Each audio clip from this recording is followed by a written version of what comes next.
Olá pessoal, aqui é o professor Rogério Bilibiu do canal Professor Bilibiu Responde. Pois é, chegamos a 200 anos de Brasil independente. E o vídeo de hoje é sobre isso e é de certa forma uma adaptação de uma pergunta que me foi feita quando eu era ainda estudante de história, estava no finalzinho da graduação, no ano de 2000, quando o Brasil, então, comemorou 500 anos da sua existência. Se nós quisermos entender a existência do Brasil a partir da chegada dos portugueses. Pois bem, se naquela época me questionaram lá os meus alunos, professor, nós devemos comemorar os 500 anos? Eu transfiro essa pergunta para hoje. Afinal de contas, comemorar o que nesses 200 anos de Brasil independente? Nós temos o que comemorar? É evidente que nós temos, gente. É muito melhor ser um país autônomo do que uma colônia. Só isso já é um bom motivo para a comemoração. E nós podemos comemorar mais coisas, com todas as críticas, com todas as contestações que nós possamos fazer, o Brasil melhorou nesses 200 anos. O Brasil se integrou nesses 200 anos. As comunicações no Brasil avançaram muito. O Brasil pôde se industrializar, ainda que com pesadas críticas que possamos fazer, mas o Brasil pôde se industrializar, pode oferecer mais serviços, mais postos de trabalho para os seus habitantes. O Brasil avançou muito em termos de agricultura. O Brasil construiu um sistema educacional. O Brasil construiu um sistema de saúde. Então, são conquistas, são coisas importantes. Só que em tudo isso que eu falei, nós temos ainda muito que melhorar.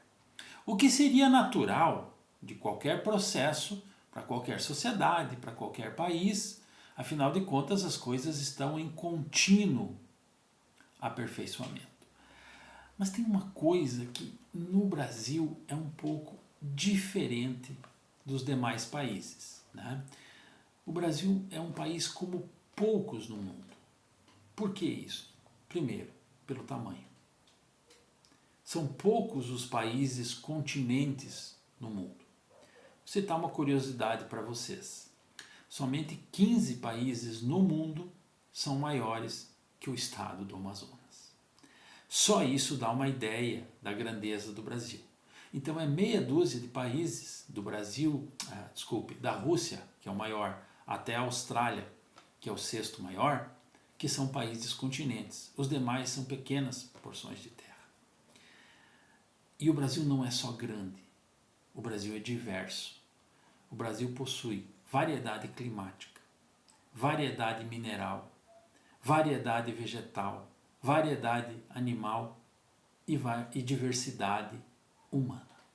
Então, as riquezas, tanto naturais quanto antropológicas do Brasil, não vou dizer que são únicas no mundo, mas é para poucos países.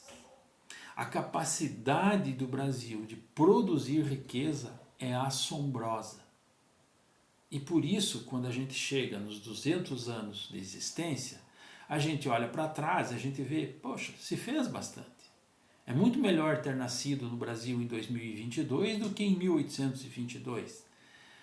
Mas será que nós usamos todo o nosso potencial em nosso próprio benefício? E é aí que a gente se questiona realmente o que nós temos para comemorar. Que educação nós construímos para todos nesses 200 anos? A partir de quando o Brasil entendeu que deveria todo brasileiro saber ler e escrever? Há 50 anos atrás. Durante 150 anos nós achamos que saber ler e escrever não era necessário para todos, para alguns. Para aqueles que estavam no meio rural, para quê? Eles sabiam trabalhar a terra, eles sabiam cuidar dos animais e eles sabiam produzir e viver bem com esse conhecimento.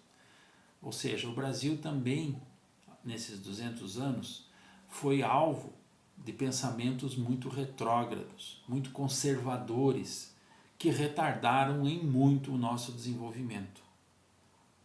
Quando o mundo entendia que as pessoas deveriam ser educadas para interagir com a informática e posteriormente com o mundo digital, era nesse momento que o Brasil entendeu que não dava mais para ter analfabetos.